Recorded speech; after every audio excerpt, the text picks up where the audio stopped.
The year is 1816, and in the misty hills of the Cotswolds, a widow returns to the village she once called home, carrying the quiet scars of a past she's never spoken of.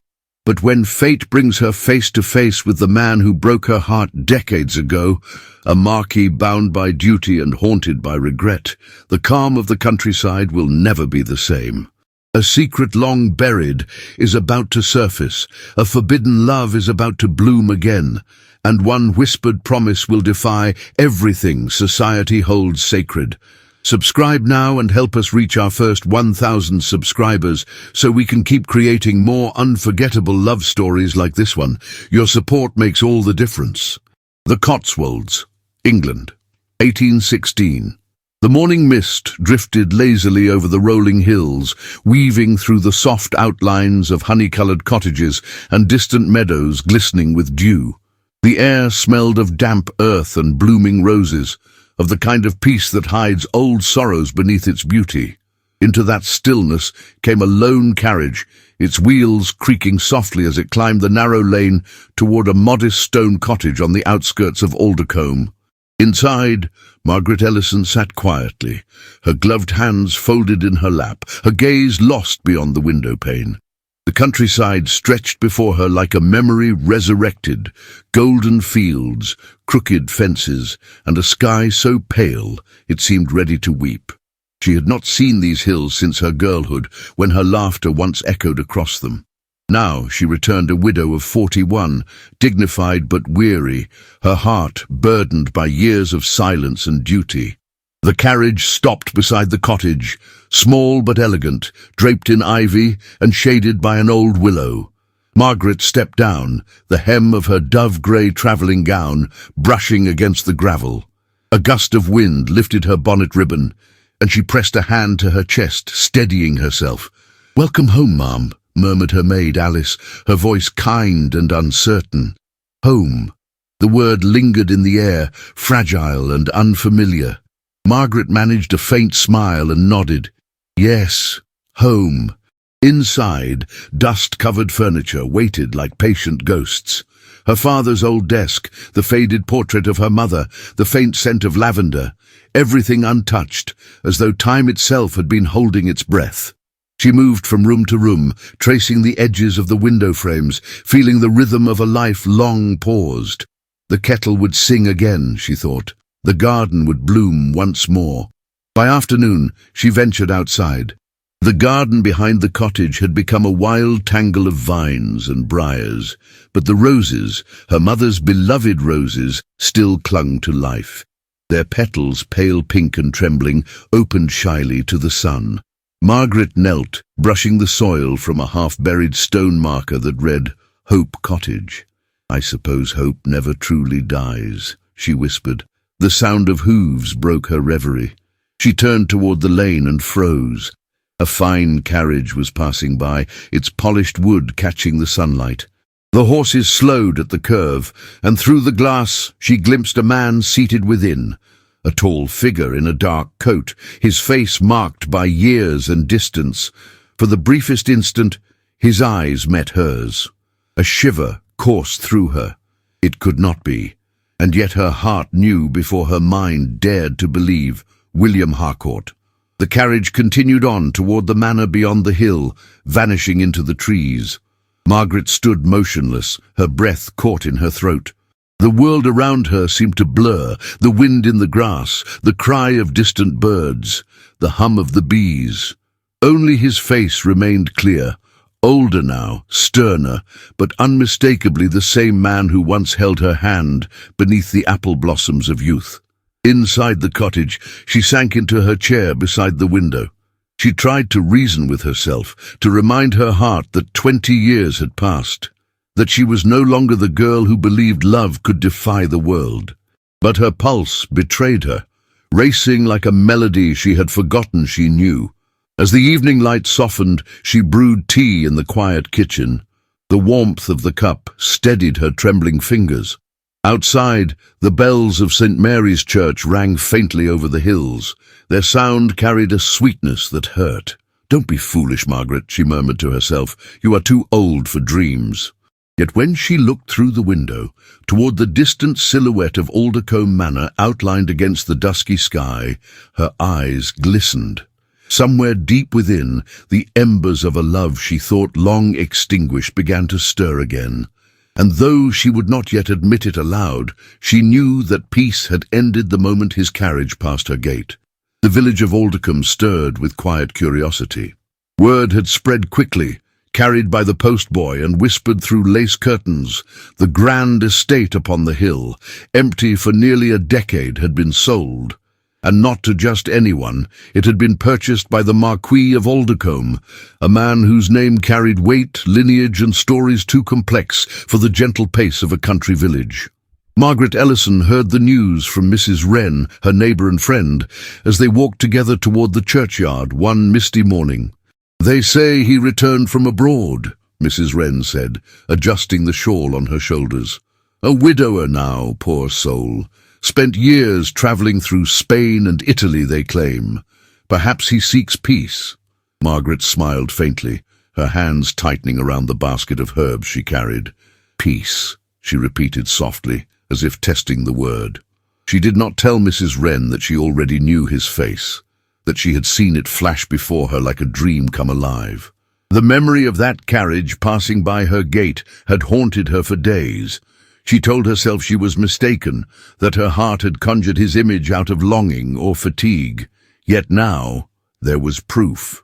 William Harcourt had truly returned to Aldercombe. The church bells tolled as they reached St. Mary's, their steady rhythm echoing over the valley.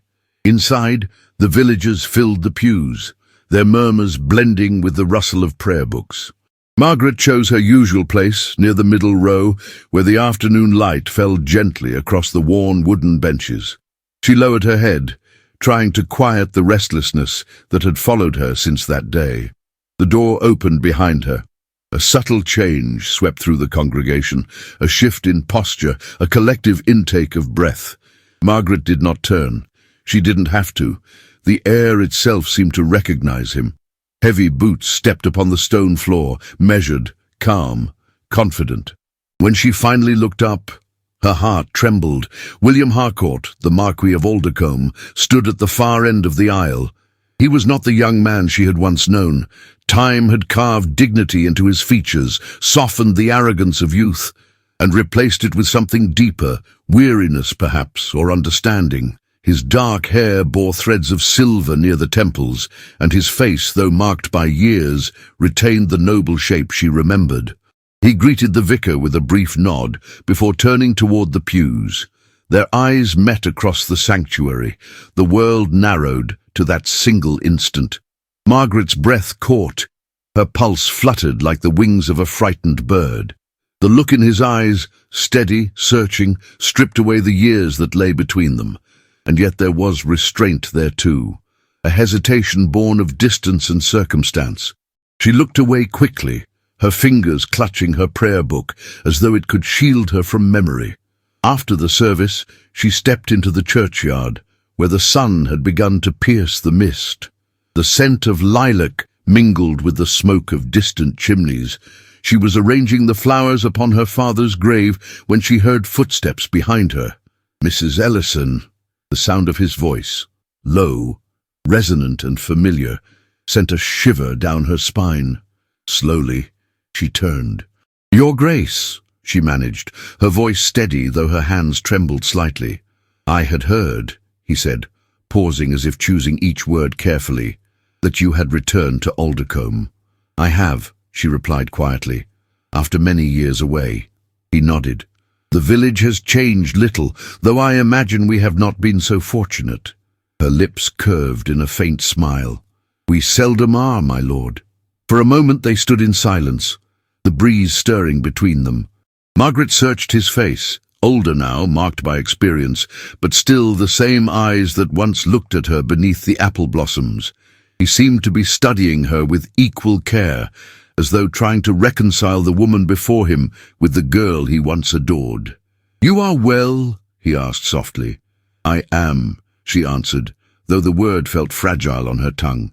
"And you?" He hesitated. "I have known better days, but I am here now. That, perhaps, is enough. She inclined her head, unsure how to respond.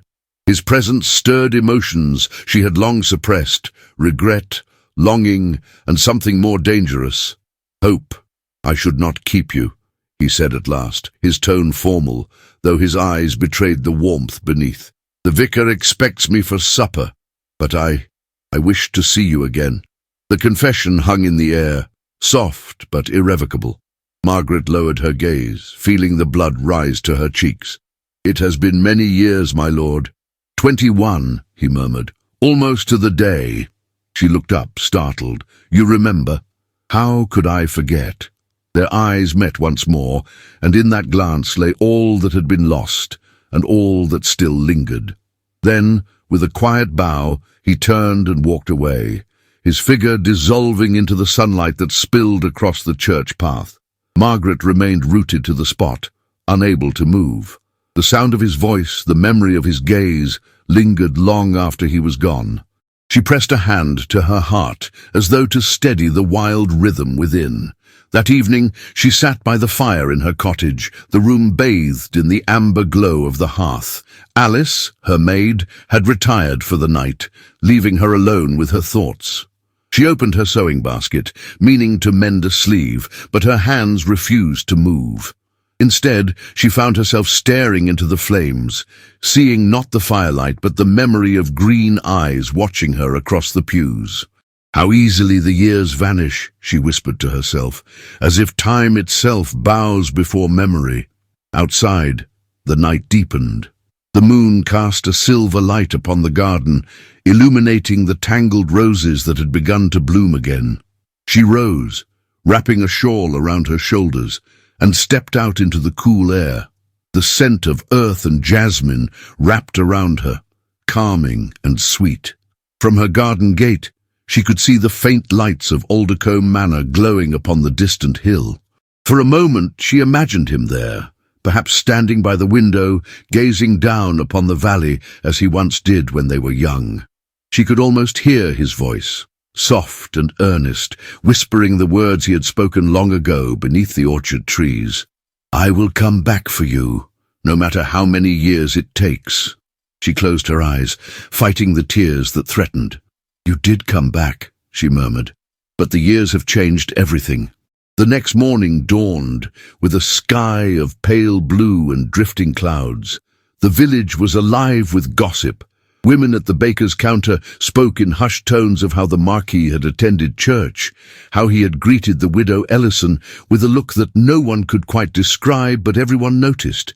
The butcher's wife claimed he bowed lower to her than to any other lady in the room. By afternoon, Margaret could feel the weight of curious eyes upon her as she walked through the marketplace.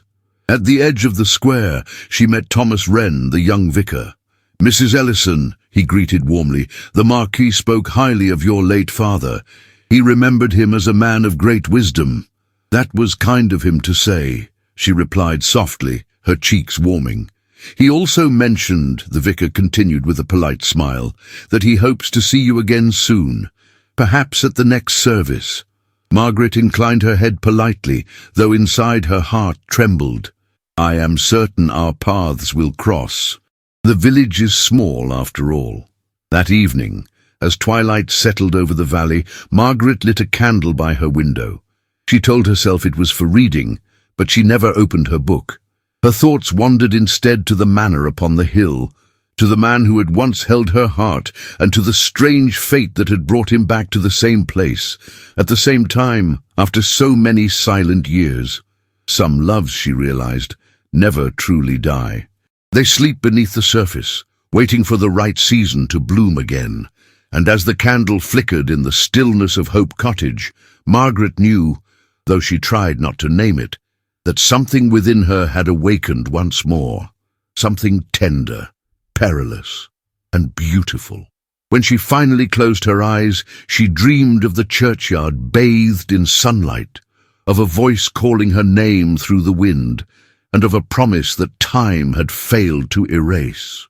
The following days passed with a quiet tension that Margaret Ellison could neither name nor dispel. The air in Aldercombe carried that particular sweetness of early summer. The fragrance of wet grass after dawn, the hum of bees moving lazily between lavender blossoms, the distant bleating of sheep upon the hills. It was a landscape built for calm hearts and orderly lives, yet her own pulse had grown restless, as though her very soul had been awakened from a long slumber. Since that morning in the churchyard, she had not seen William Harcourt again, but his presence lingered everywhere. The echo of his voice in her memory, the image of his eyes upon her, the sharp ache that came whenever she heard the distant trot of hooves on the road that led toward the manor. She told herself it was foolish to hope, that 20 years of separation could not be undone by a single glance. And yet, in the privacy of her thoughts, hope bloomed like a rose in defiance of winter. On the 5th afternoon after their encounter, she was in her garden, wearing a simple cream muslin gown with sleeves rolled to her elbows. Her hair was loosely pinned, a few strands escaping to dance against her cheek in the breeze. The garden had become her refuge, a world of soft earth and gentle colour, where she could lose herself among the petals and forget how her heart trembled at the thought of the man who once promised to love her forever. She was kneeling among the rose bushes, pruning carefully, when a shadow crossed over her. She looked up, startled. "Forgive me," said a familiar voice. "I did not mean to intrude." Margaret's heart gave a startled leap. William stood before her, his figure outlined by the afternoon light filtering through the leaves. He was dressed informally for a man of his rank, a dark green riding coat, cream waistcoat, and boots dusted with the pale earth of the lane. In one gloved hand he held a small wooden box tied with a ribbon. "My lord," she said softly, rising and brushing her hands against her apron. "You are most welcome, though I confess I did not expect visitors today."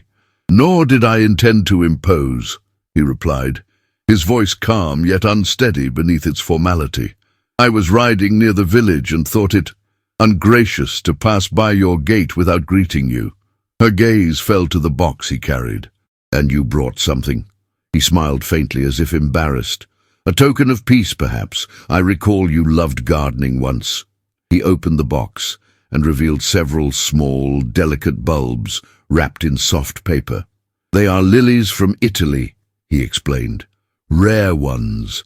I thought they might find a kinder home here than in the manor's untamed soil." Margaret looked down at the bulbs, her eyes softening. "You remembered," she murmured.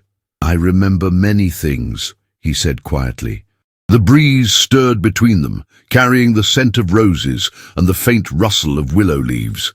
For a moment, neither spoke. The weight of all that was unspoken seemed to fill the space around them. Years of silence, letters never sent, apologies never uttered. Margaret gestured gently toward the small stone table near the garden wall. "Will you sit a while? The sun is kind this afternoon." He hesitated, then removed his gloves and followed her. The two sat across from each other, the table between them adorned with a small vase of wildflowers and a teapot long gone cold. "I heard," Margaret began, her voice careful, "that you have returned to stay." "For a time," he said. "The estate requires attention. My steward wrote to me of neglect and ruin. I thought it my duty to see to it myself." She nodded, tracing the edge of the porcelain cup before her. "It must be strange, returning to a place so full of memory." "It is," he admitted, his gaze lowering.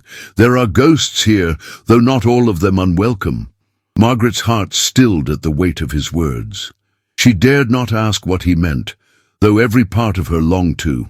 Instead, she reached for one of the lilies and turned it in her hands. "These are beautiful," she said softly. "I shall plant them near the wall where the morning light touches first." He looked at her then, and something inside him seemed to break. "You have not changed," he said suddenly. Margaret blinked, startled. "I assure you, my lord, I have aged as all women do." "Not so," he insisted gently. "You have become more." She felt the colour rise to her cheeks. "You speak kindly, but I speak truly," he interrupted, his tone low. "When I left England, I believed I could forget you. I told myself it was better so, that a man of my name had no right to bind his life to the daughter of a country gentleman. My family called it folly, and I, fool that I was, listened." She turned away, her throat tightening. "You need not remind me, my lord. Time has taught me that some things were never meant to be." "Do you believe that?" he asked. Her eyes met his, shimmering with restrained emotion. "I must." He leaned forward slightly, his voice a whisper. "And yet, here we are." The silence that followed was heavy, filled with the hum of bees and the distant sound of a church bell marking the hour. Margaret could feel her pulse quickening. She rose abruptly and walked to the rose bushes, seeking refuge in the familiar rhythm of her work. William followed, stopping just behind her. "Margaret," he said softly. She froze. The sound of her name upon his lips, the tenderness, the ache, was almost unbearable. Slowly, she turned to face him. "You should not call me so," she said, though her voice lacked conviction. "It is not proper." "After 20 years of silence," he murmured, "I think propriety has had its fill of us." Their eyes locked again, and the air between them thickened with memory. She wanted to speak, to protest, but words would not come. Instead, her gaze fell to the earth between them, where a fallen rose petal rested on the soil, fragile, perfect, and fleeting. "Tell me," he said at last, his tone quieter now, "was it happiness, your marriage?" Margaret inhaled sharply. "You should not ask me that." "I must," he replied, "because I have spent half my life wondering." Her voice faltered. "He was kind to me, a good man. I was fortunate. And did you love him?" She looked away, the answer buried behind years of decorum and silence. "In time, I cared for him deeply," she said. "But love was a language I had already forgotten." William's expression softened with sorrow. "I am sorry," he said. "Sorry for what I took from you." "You took nothing," she whispered, though her eyes glistened. "It was I who gave too freely." A soft rumble of thunder rolled across the distant hills, and the wind shifted, carrying the scent of rain. William glanced toward the sky. "A storm is coming," he said. "Allow me to help you inside." She hesitated, but finally nodded. They hurried toward the cottage as the first drops began to fall, gentle at first, then steadily heavier. By the time they crossed the threshold, the rain was drumming upon the roof, like a chorus of long, suppressed emotion. Margaret closed the door behind them and turned, her breath unsteady. William stood near the hearth, his coat damp, his hair darkened by the rain. For a moment, neither spoke. The crackle of the fire was the only sound. "Would you take some tea?" she asked, her voice trembling slightly. "Gladly," he said, though his eyes were fixed on her, not the teapot she reached for. As she poured, her hands trembled, and a few drops splashed upon the saucer. He stepped closer, his fingers brushing hers as he steadied the cup. The touch was fleeting, accidental perhaps, yet it sent a shiver through both. "Forgive me," he murmured. "There is nothing to forgive," she said, though her voice barely rose above a whisper. He took the cup but did not drink. His gaze lingered upon her face, the curve of her lips, the softness in her eyes, the quiet dignity that had always drawn him to her. "You were always the calm in every storm," he said, "even now." "And you," she replied gently, "were always the storm itself." A faint smile touched his lips. "Then perhaps it was inevitable that we would meet again in the rain." She turned toward the window, watching the droplets race down the glass. Her reflection, blurred and pale, stared back at her beside his. "Fate can be cruel," she murmured. "Or kind," he said softly, "depending on how one sees it." Their eyes met in the reflection, two faces marked by years, bound by memory, standing together in a cottage that smelled of roses and rain. Outside, the storm raged, but within those walls, time seemed to pause. There were no titles, no years lost, no society to judge them, only the quiet, trembling truth of two souls that had never forgotten how to find each other. And as the thunder rolled across the valley, Margaret understood that the peace she had sought since returning to Aldecombe had already begun to unravel, replaced by something far more dangerous and far more alive. Morning sunlight spilled gently over the cobbled lanes of Aldecombe, turning the dew upon the roses into threads of gold. Yet beneath the peaceful beauty of the village, a quiet restlessness had begun to grow. Every whispered greeting, every lingering glance seemed charged with unspoken curiosity. The air carried the hum of rumour, soft but persistent, like the flutter of wings that would not rest. At the heart of it all stood Margaret Ellison, who, though unaware of the full weight of the talk surrounding her, had begun to sense the change in the way people looked at her. The baker's wife, once eager to chat about the weather, now offered only a polite nod. Mrs. Tilbury, her seamstress, hesitated to meet her gaze. Even at the marketplace, where she once found comfort in the chatter of familiar voices, silence followed her footsteps like a shadow. It had taken but one afternoon of kindness and a few chance encounters for the village to decide that the widow Ellison had grown too familiar with the Marquis of Aldecombe.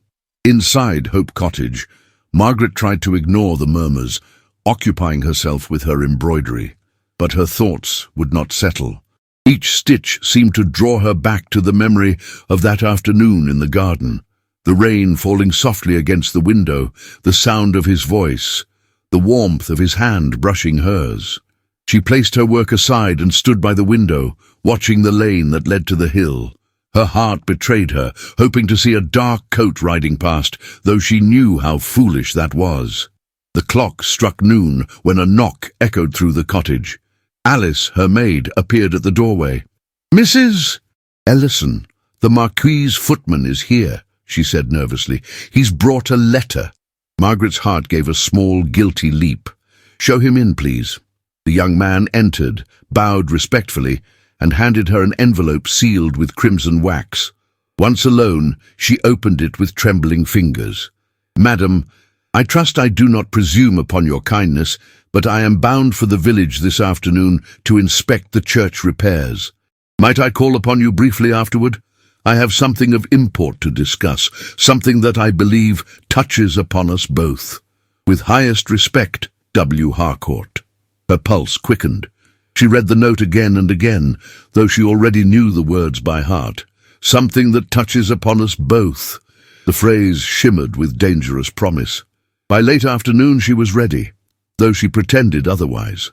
She wore a gown of soft lavender muslin, simple but elegant, and pinned her hair in a loose twist that framed her face. She scolded herself for caring.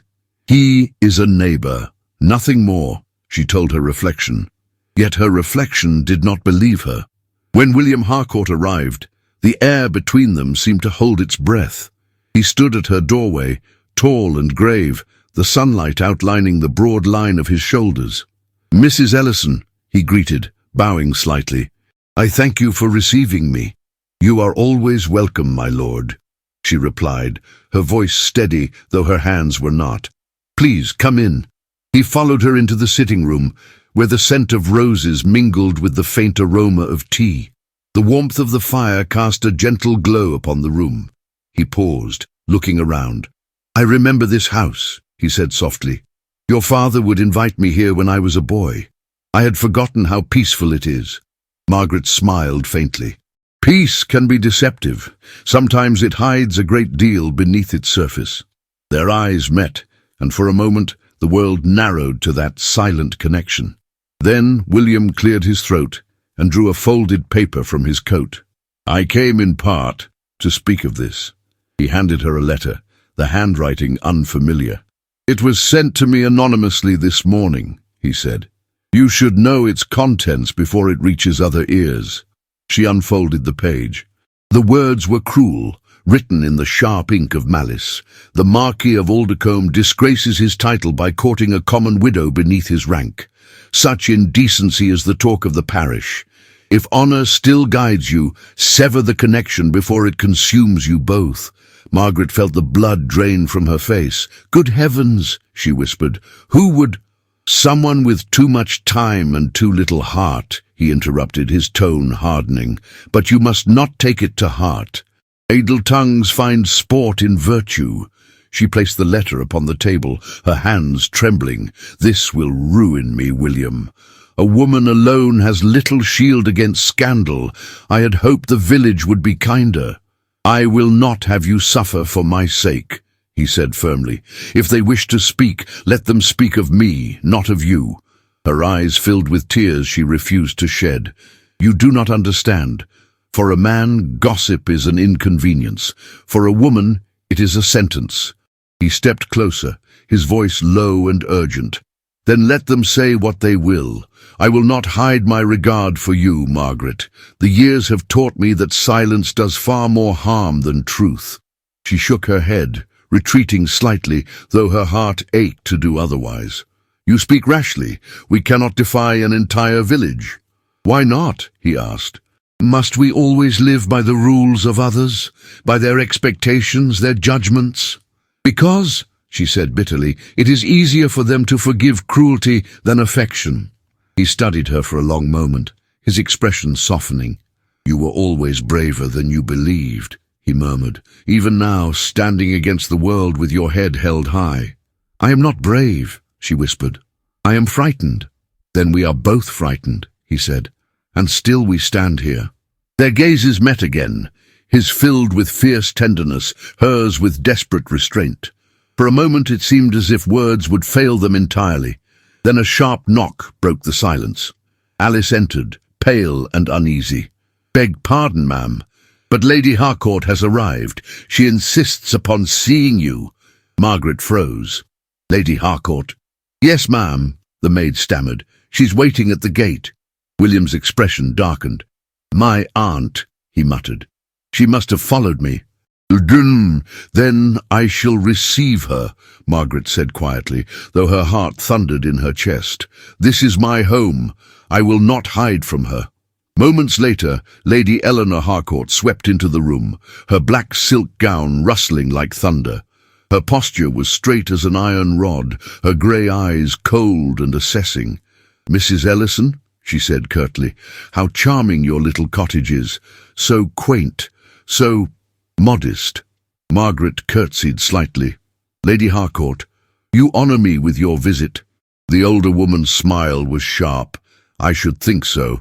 I trust you will forgive my intrusion, but I felt compelled to intervene before this situation progresses further. William stepped forward, his tone controlled but firm. Aunt Eleanor, you will not speak so. I will speak as I must, she retorted. It is not for you to destroy the dignity of your house for the sake of sentiment. You are a Harcourt. You have duties. Margaret drew herself up, dignity soft but unyielding. Lady Harcourt, I assure you, your nephew owes me nothing. Whatever the village imagines between us is of no consequence. The older woman's eyes gleamed with triumph. Then you will make that clear by keeping your distance. Spare him and yourself further disgrace. Enough, William said sharply. You have no right to dictate my heart. His aunt turned on him, fury trembling through her composure. Your heart, William, is not your own. It belongs to your title, your name, your lineage. Do you intend to throw that away for a widow of no rank? The words struck like a blade. Margaret's breath caught, but she did not cry. Instead, she looked directly at Lady Harcourt and said, in a voice that quivered only slightly, My lady, I have no wish to bring shame upon anyone. I shall withdraw from society if that will ease your mind. Margaret, William began, but she lifted a hand.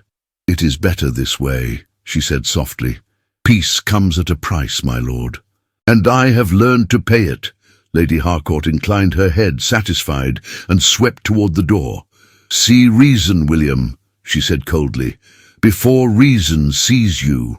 When she was gone, silence fell heavy between them. Margaret turned away, her hand pressed to her chest. I am sorry, William said at last, his voice breaking the stillness. She had no right. She spoke what others think, Margaret interrupted, her tone weary but gentle. And perhaps she is not entirely wrong.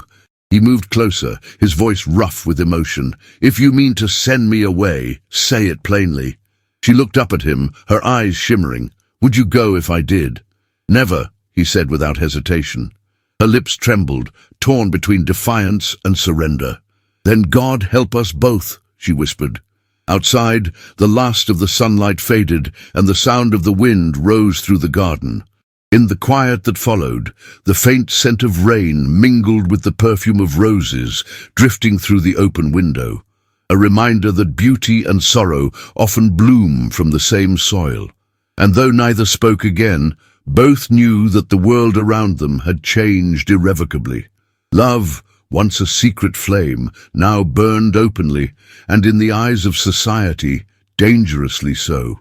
The days that followed Lady Harcourt's visit unfolded under a veil of stillness that felt heavier than silence itself. The sun rose and fell upon Aldecombe without changing the air that surrounded Hope Cottage, now filled with unspoken words and restrained sorrow. Margaret Ellison moved through her days with practiced calm, yet beneath her composed exterior, her heart felt bruised. Every glance from a neighbour, every polite pause in conversation seemed to carry the same question: what happened between the widow and the Marquise? She tried to busy herself, organising linens, tending to the garden, helping Mrs. Wren care for a sick child. But her thoughts betrayed her at every turn. Whenever she looked toward the hill, she could not help but imagine him there, pacing before the great windows of the manor, remembering her as she remembered him. One soft afternoon, when the sky lay heavy with the promise of rain, she found herself walking to the parish house to assist Thomas Wren, the young vicar, with sorting the church records. The task was mundane and harmless: old baptism ledgers, faded marriage licenses, and forgotten letters gathering dust in the vestry's oak chest. It seemed the perfect distraction. The vestry smelled faintly of wax and parchment, the narrow windows casting a muted glow over the wooden table. "These papers go back nearly 30 years, Thomas said cheerfully. "I am determined to make order of them before the end of the season." Margaret smiled faintly as she began to separate the letters by date. "It is noble work, Mr. Wren. One might say history hides here, waiting to be remembered," he chuckled, "or forgotten again." For a time they worked in companionable quiet. Dust floated through the sunlight, and the faint sound of distant bells drifted in through the open window. Then, as Margaret reached for another stack of documents, a small bundle fell loose and slid across the table. Its paper was yellowed and tied with a ribbon frayed by time. Something about it caught her attention. "Thomas," she said softly, "may I look at this one?" He glanced over. Of course, likely just another parish notice. But as Margaret untied the ribbon, her fingers trembled. The letter was sealed with wax, though the imprint had worn away. When she unfolded it, she saw a name written in elegant script: Mr. Henry Ellison, her late father. Her breath caught. The date was from the spring of 1895, 21 years ago. Her eyes moved down the page, and for a moment she could not breathe. The handwriting was unmistakable. It was William Harcourt's. Her vision blurred as she began to read: "My dearest Margaret, forgive my silence. I have written to your father in the hope he might grant me one last chance to prove my intentions. I was sent away to London, at my family's insistence, but I have not forgotten you. I swear upon my name, I will return for you before the summer's end. No title, no duty, no man's word shall keep me from the promise I made. Yours always, William Harcourt." The room seemed to tilt around her. She sank slowly into the chair, clutching the letter to her chest. 21 years. All those years she had believed he had chosen silence, that he had broken his word, when in truth the letter had never reached her.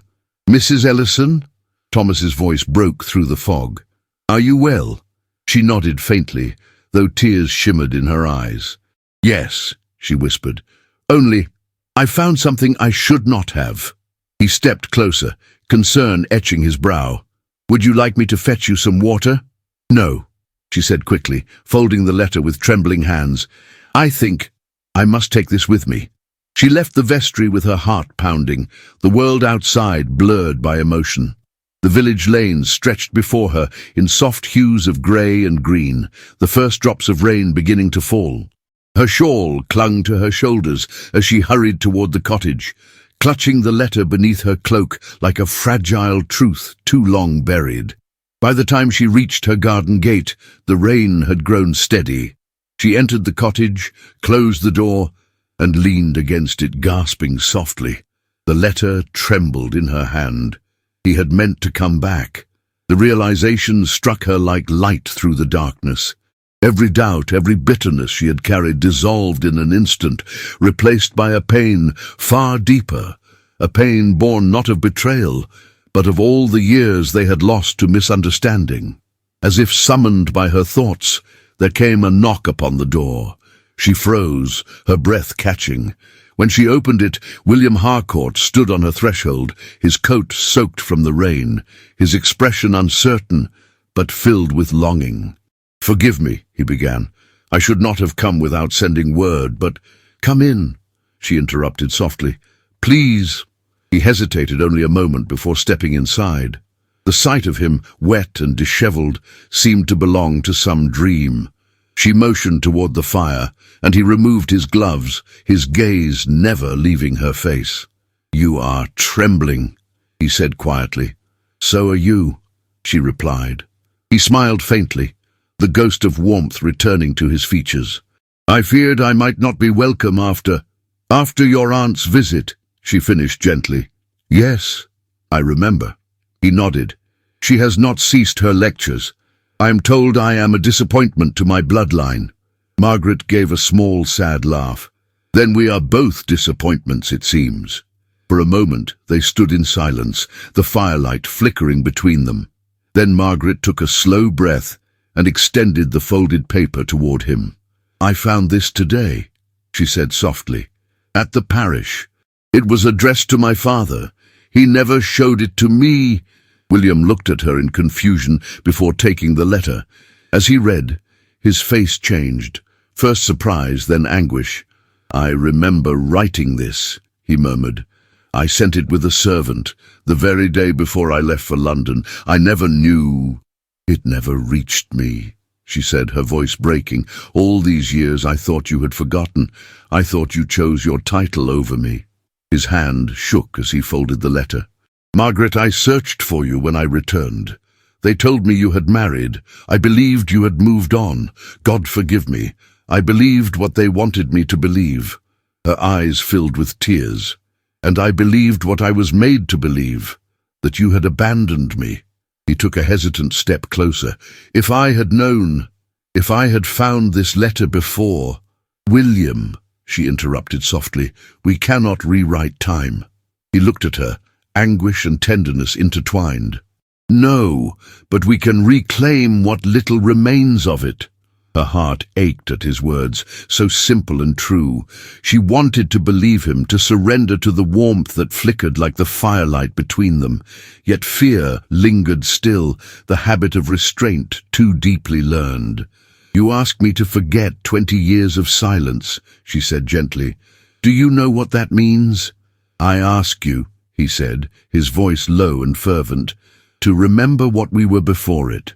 She met his gaze, and for the first time in years, she saw not the Marquis, not the man bound by duty and name, but the boy who once promised her forever beneath a canopy of blossoms. "Tell me," she whispered, "why did you come here tonight?" He hesitated. "Because I could no longer stay away, because I fear that if I do not speak now, I may lose you again."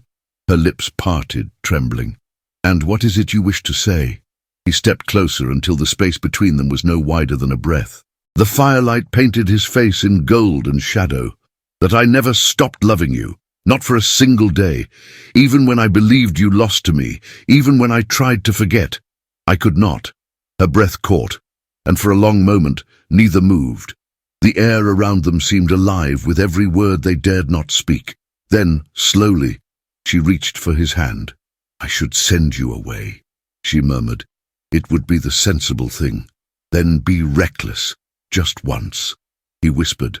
A tear slipped down her cheek. "You do not know how long I've waited to hear those words." He brushed the tear away with his thumb, his touch reverent, trembling. "Then let me make them true." Outside, the rain fell harder, a steady rhythm against the windows, but inside the cottage there was only stillness, the quiet of two hearts remembering their own language. They did not kiss, nor did they need to. The look they shared was its own confession, a promise that spoke louder than words. When at last William stepped back, his voice was softer than the rain. "Keep the letter," he said. "Let it remind you that even when the world conspired to keep us apart, what was written between us never truly faded." Margaret nodded, unable to speak. As he turned toward the door, she said his name once, barely above a whisper. "William." He looked back. "You once promised you would come back for me," she said. "Now I know. You tried." He bowed his head, emotion thick in his voice. "And I shall never stop trying." When the door closed behind him, Margaret pressed the letter to her heart.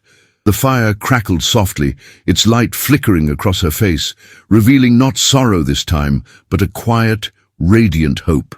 For the first time since her return to Aldercombe, she did not feel alone. The morning after William's visit dawned grey and heavy, as though the sky itself sensed the weight of what was coming. A mist clung to the hills, softening the outlines of cottages and hedgerows, but within that tranquil veil, tension brewed unseen. By the time the church bells struck 8, half the village had already heard that the Marquis of Aldercombe had been seen leaving Hope Cottage long after nightfall. It began as a murmur, a harmless curiosity at the baker's counter, a raised eyebrow at the seamstress's shop.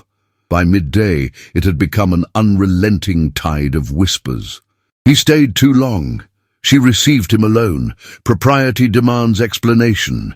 And before the evening candles were lit, Margaret Ellison's name had been carried on every tongue from the parsonage to the tavern. Inside Hope Cottage, Margaret felt the change long before she heard the words. The knock at her door, that once brought friendly greetings, now carried hesitation. The neighbours who once stopped to admire her roses now crossed to the opposite side of the lane. She could feel their judgment in the air, thick and suffocating, though none dared speak it to her face. That afternoon, Mrs. Wren, usually her warmest ally, arrived under the pretense of returning a borrowed shawl. Her eyes darted nervously as she handed it over. "My dear," she began with a strained smile, "you know how people are.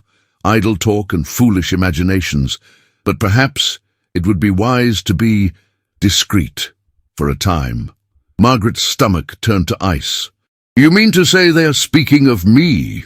Mrs. Wren's lips pressed together, guilt flashing across her face. "Only because they have nothing better to do. But you must understand, appearances are everything in a village such as this." "Appearances," Margaret repeated, her voice quiet but steady. "And truth, it seems, matters little." Her friend sighed. "I only wish to spare you pain." "I have known pain before," Margaret said softly, turning toward the window, "but never quite like this." After Mrs. Wren left, the cottage fell silent again, save for the faint ticking of the clock and the steady rhythm of her heart, which now beat with a mixture of fear and indignation. She had endured loneliness, loss, and years of solitude, but she had never endured shame. Not until now. When dusk fell, Margaret lit a single candle and sat before her writing desk, trying to gather her thoughts. Her reflection shimmered faintly in the window, pale and uncertain. She thought of William, of his letter, of the way his voice had trembled when he swore he would not let her suffer alone. But how could he stop what was already set in motion? The following morning, as she crossed the churchyard after service, she felt the sting of every gaze upon her.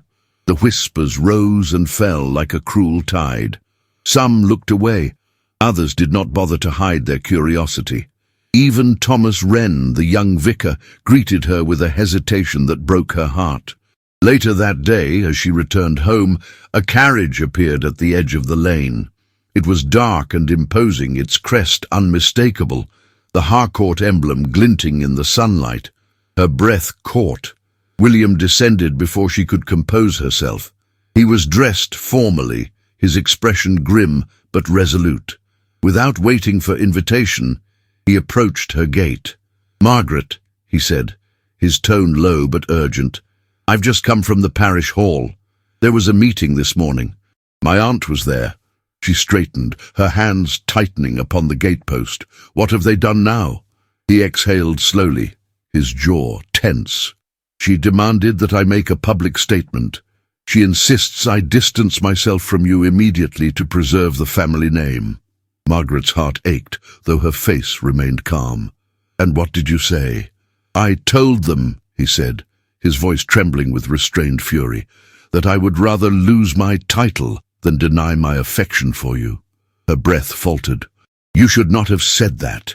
I will not lie, he said firmly. Not again.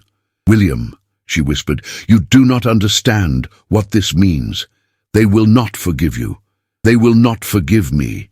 He took a step closer, his eyes burning with emotion. Let them whisper, let them conspire. I am not the man I once was. I will not be ruled by fear or rank. Her eyes glistened. And yet it is fear that keeps the world turning. Fear of judgment. Fear of ruin. You may survive scandal, but I will not. He reached through the gate, his hand brushing hers, a fleeting touch, but one filled with desperate tenderness. Then I will bear your scandal as my own. The warmth of his touch broke something inside her. If only it were that simple, she murmured. But for a woman, reputation is life itself. Then let me give you mine, he said, his voice low, almost pleading. She stepped back, her heart trembling. No, William, I will not let you destroy yourself for me. Destroy myself, he echoed bitterly. You are the only reason I'm still whole. For a moment, the world held still, the air between them thick with love, pain, and the cruel truth of the society that stood between them. Then, from behind, a voice broke the spell. Your Grace, came the sharp tone of Lady Eleanor Harcourt, who had followed his carriage unnoticed. You shame yourself further with every word. William turned sharply. Aunt Eleanor, this is not your concern. It is every Harcourt's concern, she retorted coldly. The servants' talk, the villagers' gossip. Must we all drown in your folly? Margaret straightened, meeting the older woman's gaze. Lady Harcourt, please. You must not humiliate him further on my account. But Eleanor's attention was now fixed on her. Do you think humility is what I seek from you, madam? No, I seek distance, decency, the dignity my family deserves. William stepped between them, his voice rising with restrained rage. You will not speak to her so. And what will you do, William? His aunt countered. Marry her? Parade her before London society? Do you think they will receive a widow of no fortune and no title as a marchioness? Her words struck like a lash, but Margaret did not flinch. Lady Harcourt, she said quietly, you need not remind me of what I am not. I have never claimed to be worthy of your nephew's world. Then prove it, Eleanor said sharply. End this nonsense and spare him further disgrace. Silence fell. William looked at Margaret, his expression torn between fury and despair. Margaret, he said softly, say the word, and I will send her away. She shook her head. No, William, this must end. His eyes widened. You cannot mean that. She swallowed hard. I do. Margaret, please, don't make this harder than it already is, she whispered, her voice trembling. If you care for me, then go. Leave before you lose everything because of me. He took her hand despite her protest, his touch fierce, desperate. I would lose the world 100 times over if it meant keeping you. Tears filled her eyes, but she forced herself to pull away. You cannot save me from what people believe, she said softly, and I cannot save you from what you are. Lady Harcourt's voice sliced through the silence. You see, William, even she understands reason. Now let us go. William turned to his aunt, his expression cold and proud. You mistake reason for cowardice, my lady, but perhaps cowardice has been the foundation of our name all along. Enough, Margaret pleaded, stepping between them. Please, both of you, there is nothing left to say. William looked at her one last time, his voice barely a whisper.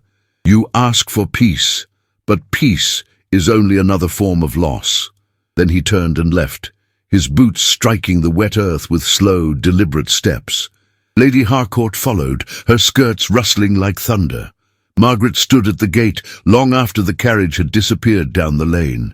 The village was quiet again, save for the faint cry of the wind through the hedgerows. She felt hollow, as though something within her had been torn away. When she finally turned back toward the cottage, she caught sight of her reflection in the window, pale, solemn, but unbroken. "You will endure this," she whispered to herself. "You have endured worse."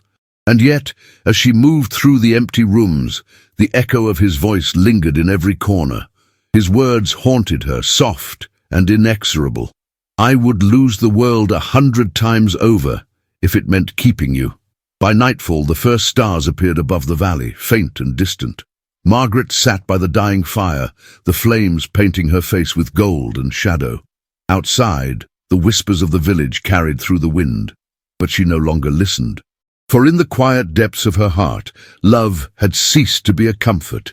It had become a battle between pride and longing, between what the world demanded and what her soul could no longer deny. The storm that had begun with words and gossip soon found its cruel echo in nature itself. The autumn of that year arrived harsh and restless, bringing with it a chill that settled deep into the bones of Aldercombe. At first, it was only a cough in the baker's child, a weakness in the blacksmith's wife. Then the fever spread like fire through the village, burning through families, taking with it the laughter that once drifted through the lanes. Hope Cottage, which had long been a refuge of solitude, now became a place of care. Margaret Ellison refused to shut her doors to the suffering around her. Though whispers still lingered, though judgment still followed her like a shadow, she ignored them all. She boiled water, prepared herbal tonics, and prayed that God would lend her strength. The first days were manageable.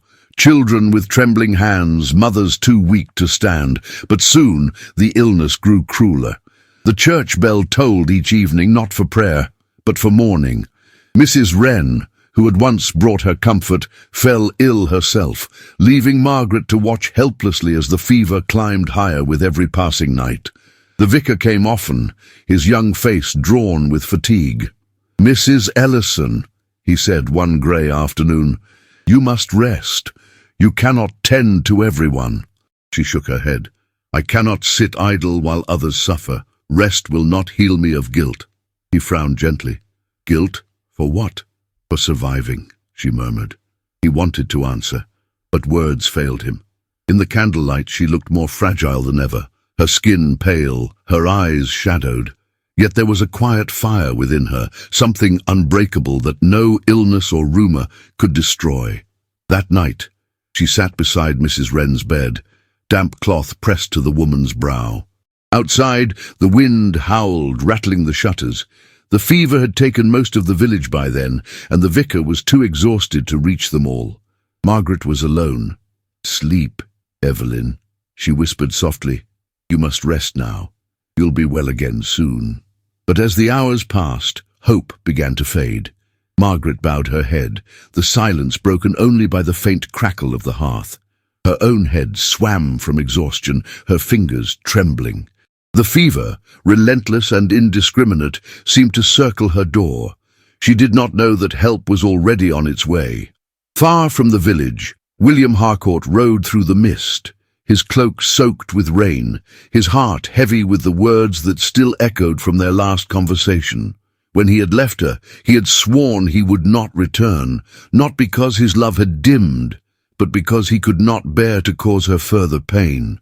Yet when news reached him that Aldercombe was stricken with fever, and that she was among those risking her life to aid the sick, he could no longer stay away. He reached the edge of the village at dusk, his horse weary, his own strength fading from days of restless travel. Smoke rose from chimneys, carrying the bitter scent of burning herbs. People moved like ghosts through the fog, faces pale, eyes hollow. He dismounted near the vicarage and called out, "Where is Mrs. Ellison?" The vicar appeared in the doorway, his expression a mixture of surprise and relief. "My lord, we thought you gone for good. She's at Hope Cottage. She hasn't slept in days." William's throat tightened. Without another word, he strode toward the hill. When he reached her cottage, he found the door ajar, the faint light of a dying fire flickering within. Inside, Margaret knelt beside Mrs. Wren, her hands trembling as she wrung a cloth. Her hair had come loose from its pins, her gown wrinkled and stained with sweat and medicine. "Margaret," he said quietly. At the sound of his voice, she looked up, disbelief flashing in her weary eyes. "William." He stepped inside, closing the door against the cold. "I came as soon as I heard. You shouldn't be here alone." "I can manage," she said weakly, though the truth betrayed her in every breath. "There's so much to be done." He approached slowly, kneeling beside her. "You cannot save them all," he said gently, "but you will destroy yourself trying." She shook her head, her voice trembling. "How could I do otherwise when no one else will come? They're afraid." He reached for her hands, wrapping them in his. Her skin was cold, her pulse faint. "Then let them fear," he said softly, "but I will not leave you here." For a moment, the world seemed to pause, the storm outside fading into the rhythm of their shared silence. Her fingers curled around his as though they had always belonged there. "Why did you come back?" she whispered. "Because I could not bear to stay away," he said simply. "Not while you suffer. Not while you fight alone." Tears welled in her eyes, but she turned away quickly. "The village will talk again." "Let them," he replied. "They have already taken enough from us. They will take no more." Hours passed as they worked side by side, preparing poultices, tending to the sick, whispering prayers when medicine failed. The night stretched endlessly, the air thick with fever and sorrow, yet within that despair grew something fragile and luminous. At one point, as the clock struck midnight, Margaret faltered, her knees nearly giving way. William caught her before she could fall, his arm steadying her. "You're burning with exhaustion," he said urgently. "It doesn't matter," she murmured. "It matters to me," he said, his voice breaking with emotion. Their eyes met, and for a moment neither moved. The firelight flickered across his face, revealing the raw fear beneath his calm. "I cannot lose you," he whispered. "You won't," she said softly, though she herself was not certain. He helped her to a chair and brought her water. She watched him move about the room, tending the fire, his once elegant coat stained with ash, his hair damp and dishevelled. Yet to her, he had never looked more noble. "You shouldn't have come," she said faintly. "And yet," he replied, kneeling before her, "I am here. Tell me to go and I will." "But you won't." Her lips parted, but no words came. The warmth of his hand lingered on hers, and though no promise passed between them, their silence said everything. Outside, the rain fell harder, washing the dust from the roads, cleansing the air. Inside, the fever began at last to ebb. Mrs. Wren's breathing steadied. The worst had passed. When dawn came, it painted the hills in gold and grey. The fog lifted, revealing a world changed by suffering, but not defeated.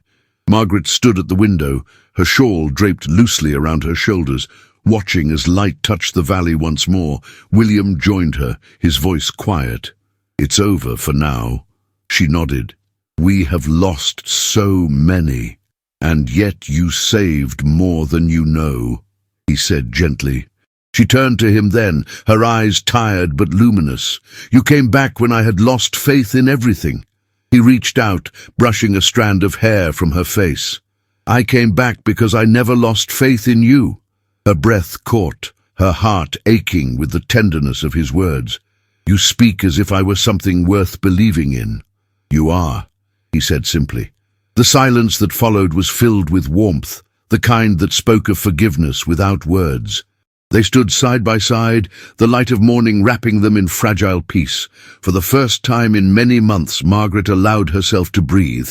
The fever had broken, the storm had passed, and in its wake, something new had taken root, something neither gossip nor duty could extinguish. As the church bells began to ring over the valley, Margaret closed her eyes. She did not know what the future would bring, nor how the world would judge them now. But in that moment, standing beside the man who had returned to her when all hope seemed lost. She felt, for the first time in years, that she was no longer alone. William's voice broke the stillness. "When the world grows cruel again, promise me one thing." She opened her eyes. "What is that?" "That you will remember this morning. Remember that there is still light after every storm." Her lips curved in a trembling smile. "And will you remember, William?" "I will remember everything," he said, his gaze lingering on her face, "even the silence between your words." And though the village beyond still bore the marks of sorrow, inside Hope Cottage, two souls stood together at last, not bound by duty or defiance, but by the quiet, unwavering truth of love that had endured every trial the world could offer. Winter had retreated at last, leaving the hills of the Cotswolds bathed in pale sunlight and trembling with life again. The air carried the scent of damp earth and the promise of rebirth. Aldecombe, scarred but resilient after the fever, seemed to breathe once more. Doors opened, laughter returned cautiously to the streets, and in the churchyard the bells rang again, not for mourning but for gratitude. And at the heart of this rebirth stood William Harcourt. The Marquis, once a figure of reserve and solitude, had become the quiet hero of the village.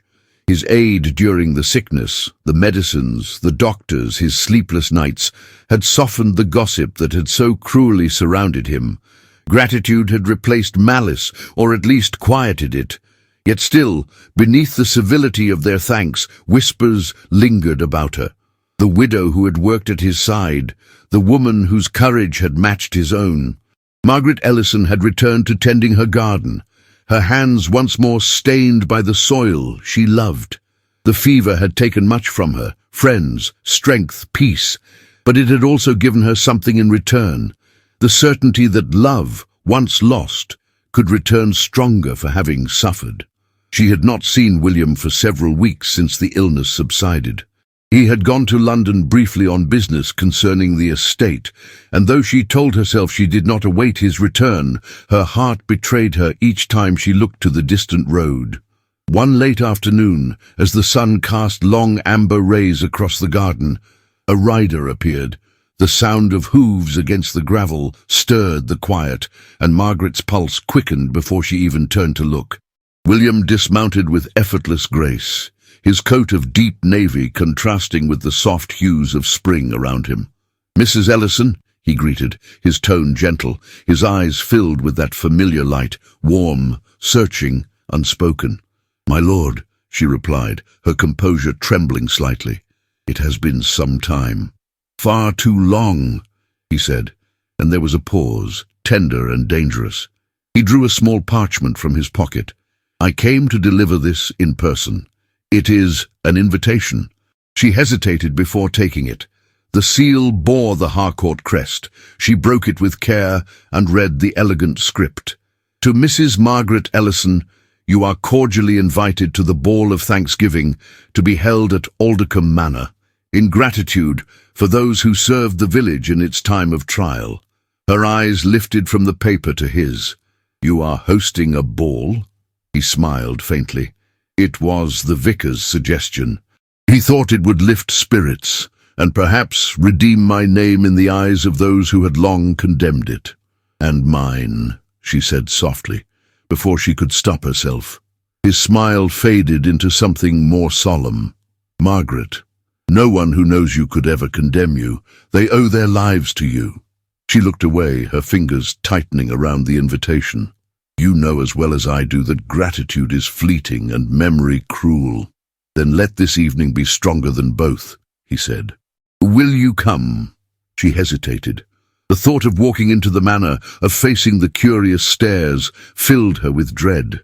And yet in his eyes, she saw something that pulled her beyond fear.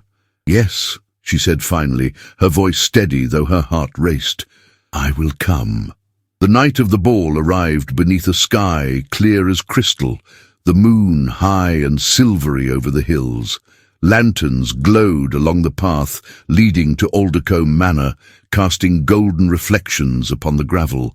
The house itself shimmered with light and music, the laughter of violins spilling through open doors, mingling with the hum of conversation.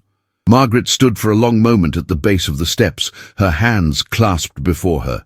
She wore a gown of soft lavender silk, the same color as the flowers that now filled her garden.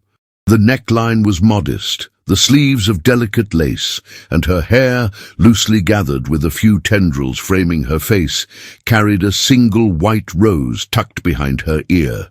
Every heartbeat echoed in her chest like a drum. She wanted to turn back, to escape into the quiet safety of her cottage. But before she could move, a voice reached her. "Margaret!" She turned.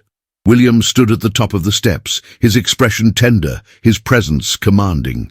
He descended slowly, the candlelight tracing the fine lines of his face, the strength of his jaw, the calm certainty in his gaze. When he reached her, he offered his hand. "You came," he said softly. "I said I would," she replied. "And I doubted I deserved such grace," he murmured. She placed her gloved hand in his. The warmth of his touch was a quiet confession neither dared speak aloud. Together, they entered the ballroom. The music faltered as they appeared in the doorway. All conversation ceased. The chandeliers blazed overhead, illuminating every curious glance, every whisper that rippled through the room. Margaret felt the weight of their scrutiny pressing upon her, yet beside her, William stood tall, unflinching. "Welcome to Aldercombe Manor," he said clearly, his voice carrying through the hall. "Tonight, we celebrate not rank nor title, but compassion. For it was not birth or fortune that saved this village, it was courage, shared by all." His eyes met hers as he spoke the last words. Then, turning to the musicians, he said, "Play." The violins began again, soft and lilting. William turned back to her. "May I have this dance?" She hesitated. "You would risk another scandal?" "I no longer believe in scandal," he said simply. "Only truth." Her lips curved into a faint smile. "Then yes, my lord, you may." As they stepped onto the dance floor, the crowd parted. The music swelled, and he guided her with slow, deliberate grace. His hand rested lightly at her waist, her fingers on his shoulder, and together they moved as though time itself had forgotten to pass. The warmth of his touch seemed to melt the distance of years. Their eyes met, and in that gaze lay everything that words could never express: the regret, the longing, the love that had survived the cruelty of fate. "You're trembling," he murmured. "Because everyone is watching," she whispered. "Then let them see what love truly looks like," he said, his voice low and fierce. Her breath caught. "William, do not be afraid," he said softly. "Not tonight." The music rose and fell, carrying them with it. Around them the crowd began to soften. The murmurs faded into silence, replaced by something else, admiration, perhaps even wonder. When the music ended, William released her hand only to bow deeply. "Mrs. Ellison," he said, his voice warm but reverent, "thank you for reminding me that forgiveness can be beautiful." Her eyes glistened. "And you, my lord, have reminded me that love can survive even in disgrace." Applause broke out then, soft at first, then louder, swelling like the tide. For the first time in many months, Margaret felt no shame, no fear, only peace. Later that night, as the guests dined and laughed, she slipped quietly onto the balcony. The night air was cool against her skin, carrying the scent of roses from the gardens below. The music drifted faintly through the open doors. William found her there, as she knew he would. He stood beside her in silence for a moment, looking out at the moonlit valley. "You have silenced them," she said softly. "Even your aunt." He smiled faintly. "She cannot silence gratitude, not tonight." "And tomorrow?" she asked. "Tomorrow will find its own courage," he replied. She turned toward him. "Do you ever tire of being brave?" "Only when you are not near," he said, his voice a whisper. Her heart fluttered. "You speak as if I were a remedy." "You are," he said, "for everything I thought I could not heal." They stood there, the distance between them small and charged with a tenderness neither could resist. The light from the ballroom painted gold upon his hair, while the moon cast silver upon hers. "William," she said quietly, "do you ever think how different things might have been if that letter had reached me?" He met her gaze. "I used to. Now I think perhaps it was meant to be lost, so that we might learn what love truly costs." She smiled, though her eyes shimmered with emotion. "You have grown wiser." "No," he said, stepping closer, "only more certain of one thing." "And what is that?" "That I cannot undo the past," he murmured, "but I can choose the present. And in this present, Margaret, there is only you." Her breath trembled. "You should not say such things." "I must," he said simply, "because I mean them." The words hung between them, tender and irrevocable. She looked away, her heart overflowing with both joy and fear.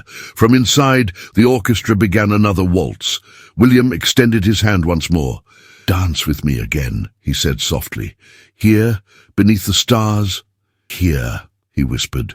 And so they danced, not for the eyes of others, but for themselves. The faint strains of music floated through the open doors, mingling with the rustle of leaves and the soft rhythm of their steps.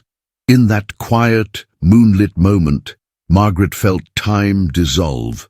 There were no rumors, no titles, no years lost, only two souls who had finally found each other again. When the song ended, he leaned close, his breath warm against her ear. "Do you see now?" he murmured. "The world cannot shame what was born of love." Her eyes closed, her heart surrendering to the truth of it. And as the lanterns flickered in the distance and the night wind carried the scent of spring through the air, Margaret knew that no whisper, no judgment, no cruel memory could ever again undo what had been restored that evening at Aldercombe Manor. The quiet triumph of love reborn. The morning after the ball arrived wrapped in silver mist, soft and fragile, as if the world itself needed to recover from the night's emotion. The air smelled of roses and damp earth, and from the hills came the faint bleating of sheep. The village still murmured of the spectacle at Aldercombe Manor, of the Marquis who had dared to dance with the widow once scorned, of how silence had filled the hall, and then applause had thundered like rain upon glass. Margaret Ellison awoke with the faint ache of disbelief, as though she had dreamed it all. The gown she had worn lay draped over a chair, the lavender silk now a memory of courage. Her reflection in the looking-glass was softer than she remembered. Eyes luminous, lips curved with a tenderness that seemed both new and ancient.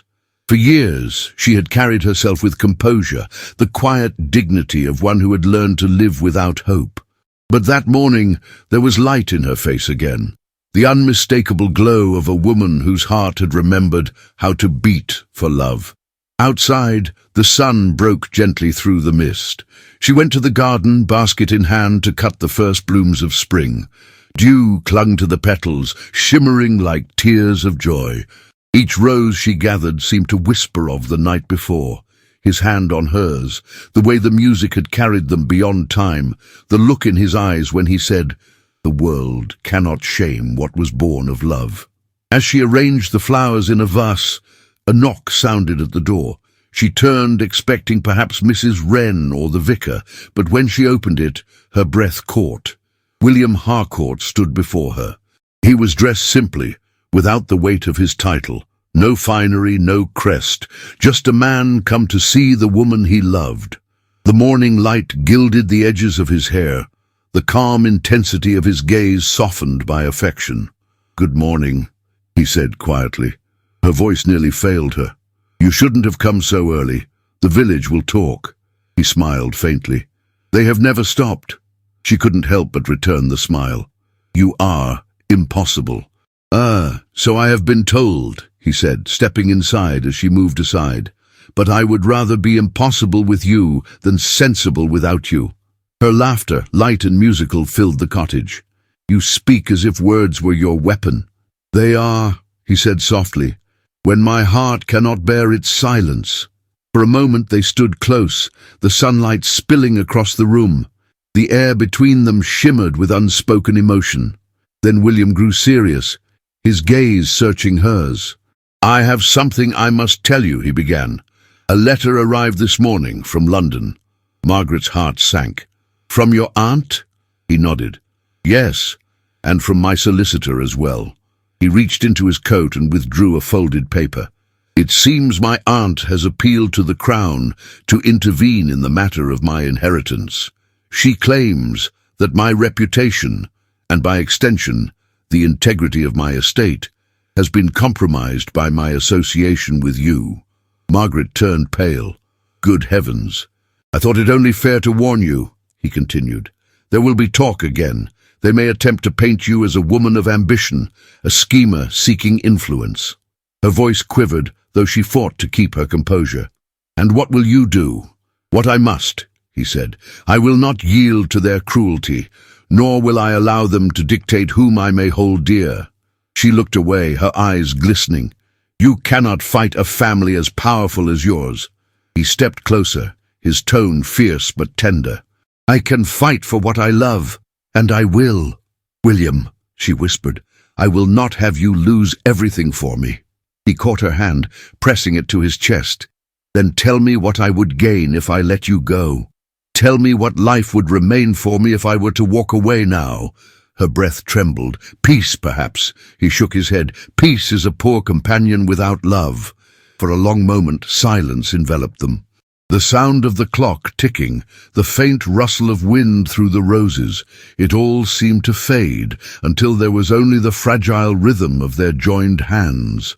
"I thought the ball might silence them," she said softly.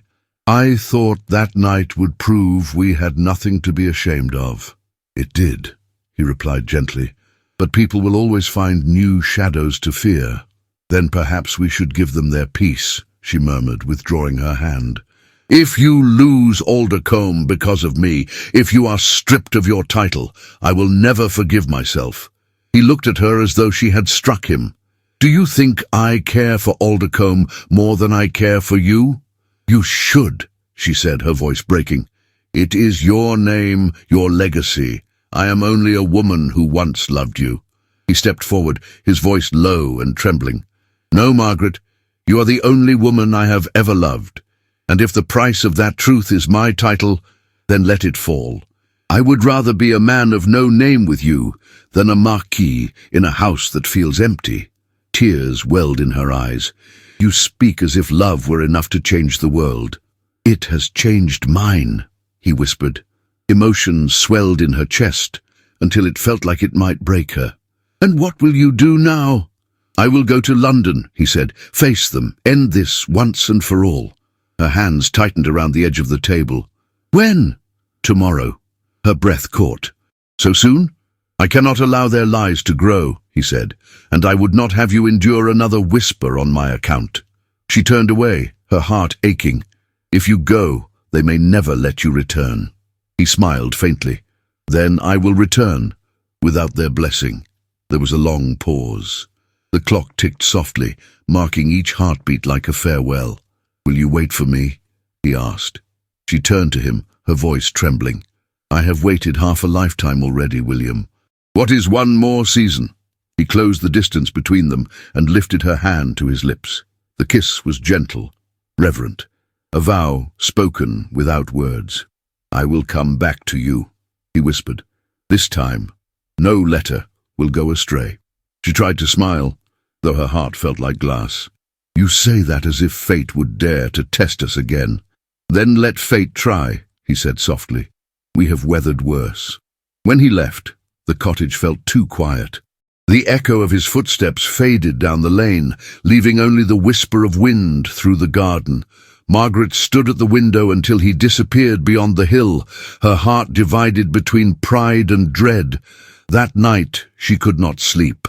She sat by the fire, the flames casting shifting shadows upon the walls. In her hands she held the invitation from the ball, creased now, but still bright with memory. On the back of it, she wrote his name in delicate ink, as though the very act might bind him to her across the miles. The days that followed were heavy with waiting. Each morning she walked to the post, pretending she had business there, but always her eyes searched for his handwriting. None came. The villagers, perhaps sensing her worry, spoke kindly now. Even Lady Harcourt's carriage had not been seen since William's departure. One afternoon, as the wind rose across the hills, a young messenger arrived, breathless. "For Mrs. Ellison," he said, handing her a sealed envelope. Her heart nearly stopped. She dismissed him quickly and broke the seal. The letter was short, written in William's hand. "My dearest Margaret, London is colder than I remember, and yet it burns with fire. The battle has begun, though not with swords but with words. I stand before them unafraid, for your courage walks beside me. Whatever comes, know this, I would choose you again and again, even if the world turned its back. Yours, always, W." The paper trembled in her hands. She pressed it to her lips, eyes closed, as if the ink itself carried his touch. For a moment, all fear faded. But as the wind rattled the windows, a single thought pierced the quiet, fragile and uncertain. Letters, once lost, had changed the course of their lives before. And though she tried to dismiss the dread, part of her heart could not help but wonder if fate, cruel and persistent, might yet find another way to test them. She stood by the open window, the letter clutched to her chest, and watched the clouds gather over the horizon. The wind rose, carrying the scent of rain and distant thunder. "Come back to me," she whispered into the gathering storm. The words vanished on the wind, carried beyond the hills where hope and longing met, a promise between two souls bound not by title or time, but by love's enduring defiance. The spring rains came earlier that year, washing the hills of Aldecombe with silver light and awakening the scent of earth and wild violets. Every path gleamed with dew, and the village seemed to breathe again after the long, fevered winter. Yet within Hope Cottage, the days stretched slow and uncertain. Margaret Ellison lived suspended between hope and dread, her heart bound to the memory of a letter carried away by the wind. A month had passed since William Harcourt had gone to London. His last words still echoed in her mind, "I will come back to you."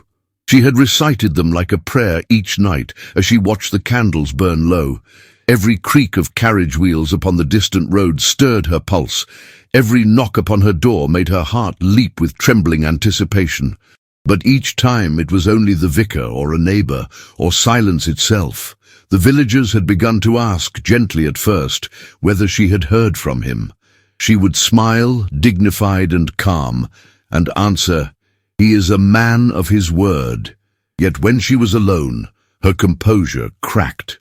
At night, she would stand by the window, watching the moon rise over the mist-covered fields, whispering, "Come back to me, William, please." Sophie. Then, on one storm-heavy afternoon, a messenger arrived, soaked, breathless and pale. "Mrs. Ellison," he stammered, bowing low, "a letter from London." Her hands trembled as she took it. The paper was stained from travel, the seal broken by moisture. She carried it to the table, heart pounding, and unfolded it with care. "My dearest Margaret, I have fought as fiercely with words as any man ever has with steel. Your name has been questioned, and I have defended it with my honor, for you are the truest soul I have ever known. The crown will not intervene. The title remains mine, but it means nothing without you beside me. Tomorrow I leave London. When you read this, I shall already be on the road. Wait for me by the old stone bridge, the one where we first met as children. I will find you there. Yours, always and beyond reason, William Harcourt." The tears she had held back for so long fell freely. She pressed the letter to her lips, her chest rising with sobs that were neither sorrow nor relief, but something deeper, a release of all the nights spent fearing she had lost him forever. That evening she prepared as though for a sacred ritual. She donned a gown of soft grey blue, simple but graceful, with a white shawl draped around her shoulders. Her hair, streaked faintly with silver, she pinned with care, leaving a few loose curls that caught the lamplight. Outside, the sky darkened, heavy with clouds, but she paid it no mind. She lit one candle before leaving the cottage and whispered to it, "Guide him home." The road to the bridge was lined with budding hawthorn trees, their branches whispering softly in the wind. The air carried the scent of rain and distant thunder. The old bridge lay ahead, arching over the river that wound through the valley like a ribbon of glass.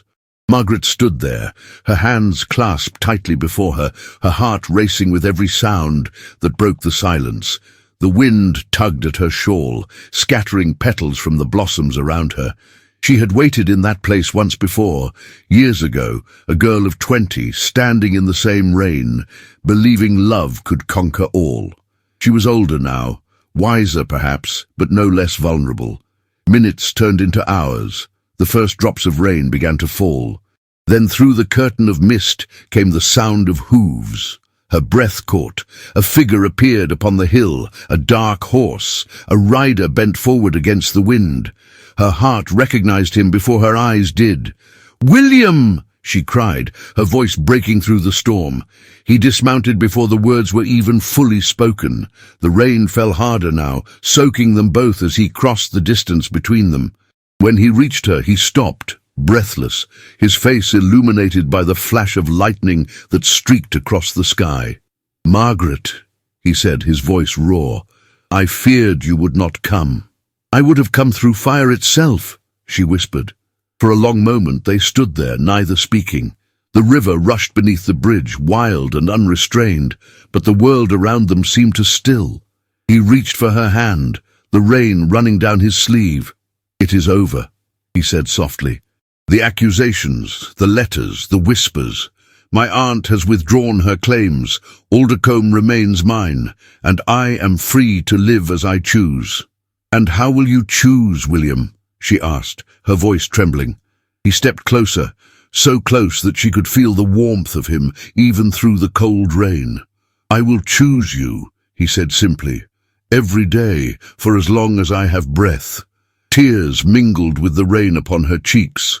"Do you know what that means? The world will not forget what we've defied." "Then let them remember," he replied, his eyes steady.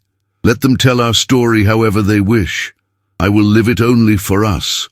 The thunder rolled above them, and for an instant the storm seemed to mirror their hearts, fierce, unyielding, beautiful. "You came back," she whispered, her voice breaking. "I promised I would," he said. "And this time," she murmured, "no letter was lost." He smiled faintly, the lines of worry softening on his face. "No, my love, not this time." He drew her into his arms then, not as a marquis embracing a widow, but as a man who had found his home. The rain fell around them, washing away the past, cleansing every doubt, every wound.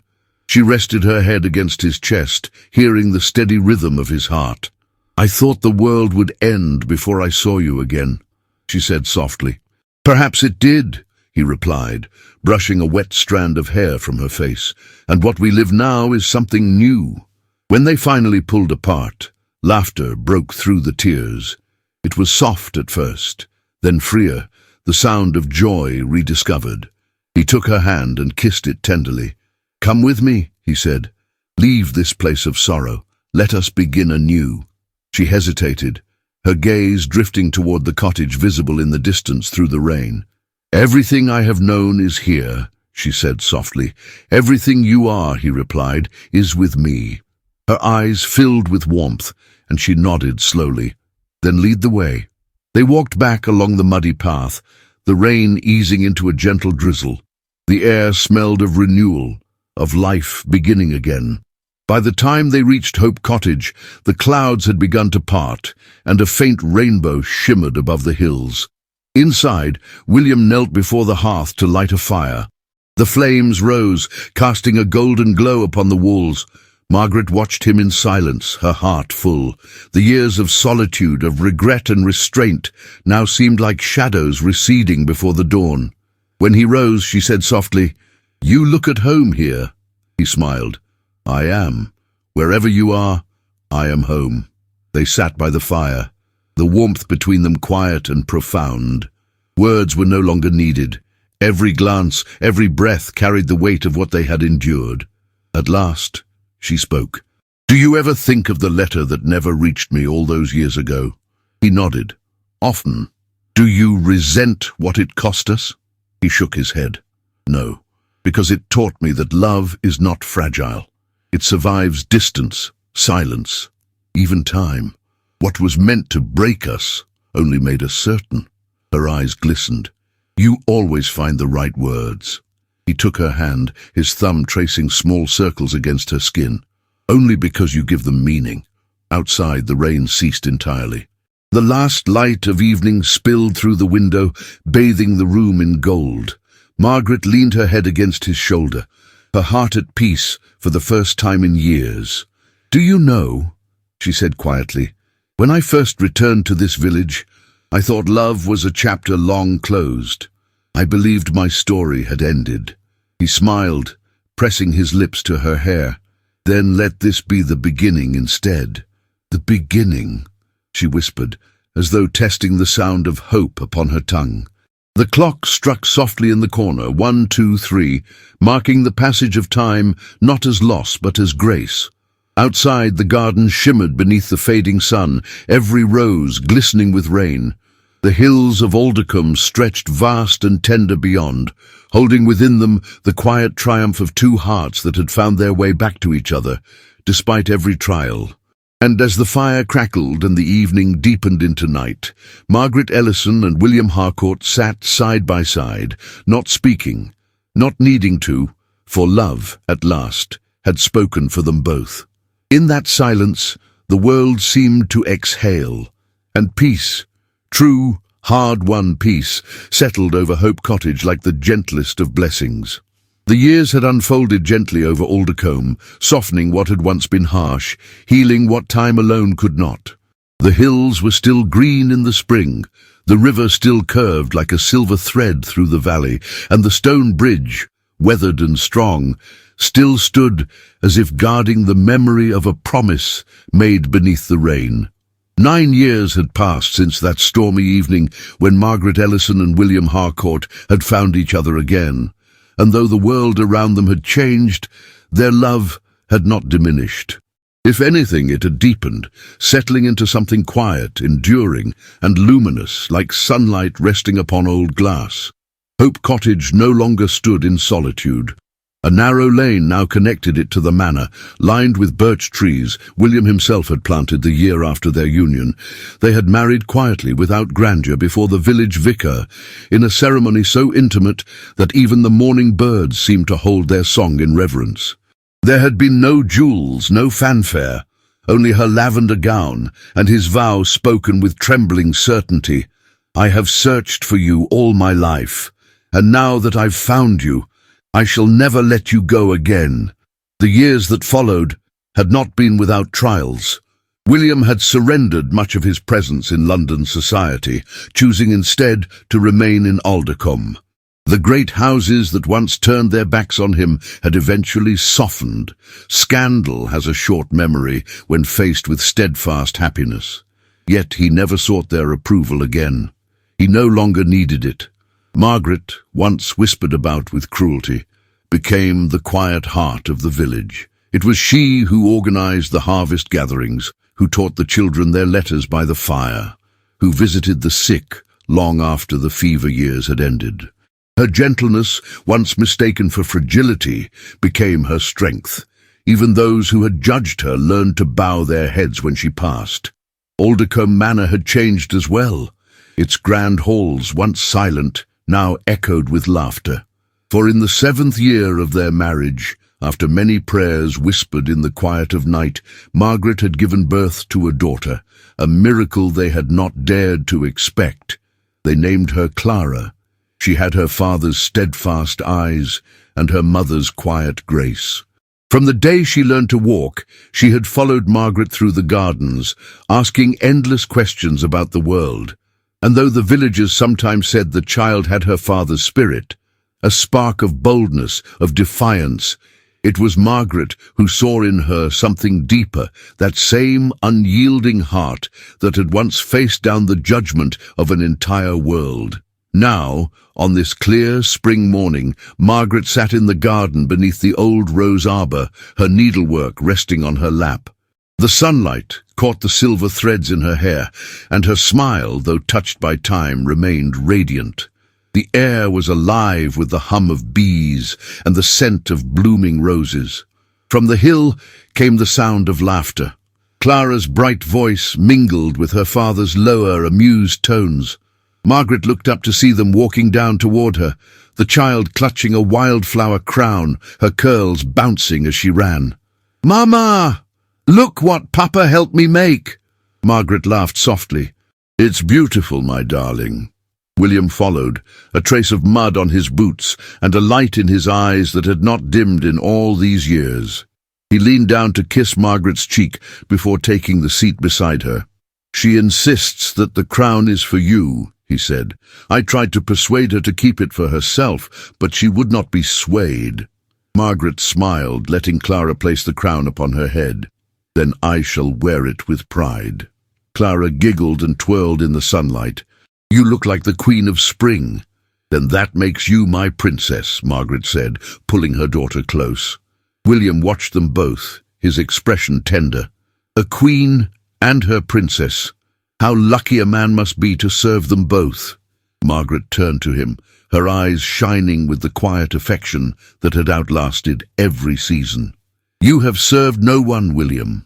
You have only loved, and that is far nobler." He reached for her hand, his thumb brushing over her wedding ring, the gold worn thin from years of wear. "And I shall go on loving you," he said softly, "until the hills are dust." A comfortable silence settled between them. The years had taught them that love no longer needed to speak loudly to be heard. It lived instead in small things, in the shared cup of morning tea, in the sound of his footsteps returning at dusk, in the brush of her hand against his sleeve as they passed in the garden. As the afternoon light shifted, the vicar's wife approached along the lane. She was older now, slower in her steps, but her smile was warm. "Mrs. Harcourt," she greeted. "The schoolhouse children wish to dedicate their new reading room to you. They say it was your kindness that taught them to love learning." Margaret's cheeks flushed. "They give me too much credit." "Nonsense," said the woman. "They remember." When she had gone, William looked at his wife with quiet pride. "You see, even the world that once turned against you now bows in gratitude." Margaret shook her head gently. "No, William, they do not bow to me. They bow to time, and to the lesson it brings." "And what lesson is that?" he asked. "That love, when it is true, does not fade beneath shame or sorrow. It endures quietly like these roses." He smiled, taking in the blossoms that surrounded them, pale pink, deep crimson, and white as morning light. "Then we have planted well," he said. They sat there as the sun began its slow descent, the sky turning gold and lavender above the hills. Clara had wandered to the edge of the garden, her laughter mingling with the bird-song. Margaret leaned her head against William's shoulder, and together they watched their daughter chase the wind. For a long while neither spoke. Then softly, Margaret said, "Do you ever think of what it cost us to find this peace?" He nodded. "Every day. But I also think of what we would have lost had we not fought for it." Her fingers found his. "Would you still have chosen me, knowing all that came after?" He turned to her, his eyes filled with that same devotion that had carried them through every trial. "1,000 times, Margaret. In every life, in every season, I would find you and choose you again." The wind stirred the roses, carrying their scent across the valley. The bells of the village church rang faintly in the distance, slow, steady, and peaceful. Lady Eleanor Harcourt's estate, they said, had passed into other hands years ago. The proud dowager had left for Bath and never returned, her name fading with the last of her bitterness. Those who remembered her spoke now of her as a relic of another time, an age when love was measured by rank and not by grace. But at Aldecombe Manor, laughter reigned where silence once lived. Music floated from its windows on summer evenings, and children's voices echoed through the halls that had once seemed haunted by loneliness. As twilight deepened, William rose and extended his hand to Margaret. "Come," he said. "The fire is waiting, and Clara will wish for one of your stories before bed." Margaret took his hand, smiling as she rose. "Then let her hear one worth remembering." And together they walked back toward the cottage, the scent of rain and roses following them. The bridge behind them stood bathed in the last glow of day, the river beneath it whispering like a lullaby. If one listened closely, perhaps the wind still carried echoes of the past, of a woman's soft voice saying, "Come back to me," and a man's steady vow, "I will." But the years had turned those echoes into something gentler, something eternal. For in the heart of the Cotswolds, where love had once been tested by pride and redeemed by forgiveness, it endured, not as a flame that burned, but as a light that never went out. And in that light, Margaret and William Harcourt lived on, proof that even the fiercest storm can lead at last to a spring that never ends. Every love story leaves behind a trace, but this one, Margaret and William's, reminds us that some hearts are destined to find their way back, no matter how many years, storms or silences stand between them. It's a story about patience, forgiveness, and the quiet strength that love can have when it refuses to fade. Through their journey, we are reminded that it is never too late to begin again, that second chances are not a sign of weakness, but of courage. That even in a world that judges too quickly, grace, kindness, and loyalty can still change everything. If you felt something while listening, if you found a part of yourself in their words, their longing, or their peace, tell me in the comments what this story made you feel. And if you reach the very end of this tale, write the word "endure" below. It's a small, beautiful reminder that true love doesn't just survive, it endures. Your presence here means the world to us. If you'd like to help us continue creating these emotional journeys through time, you can send us super thanks with any amount you wish. It helps us bring more stories like this one to life. But if that's not possible, simply sharing this story with someone who loves historical romances as much as you do makes a huge difference too. And don't forget, there are more tales waiting for you in the cards at the end of this video. Stories of passion, redemption, and courage, all set in the timeless beauty of the past. Thank you for being part of this journey. May love in all its forms always find its way back to you.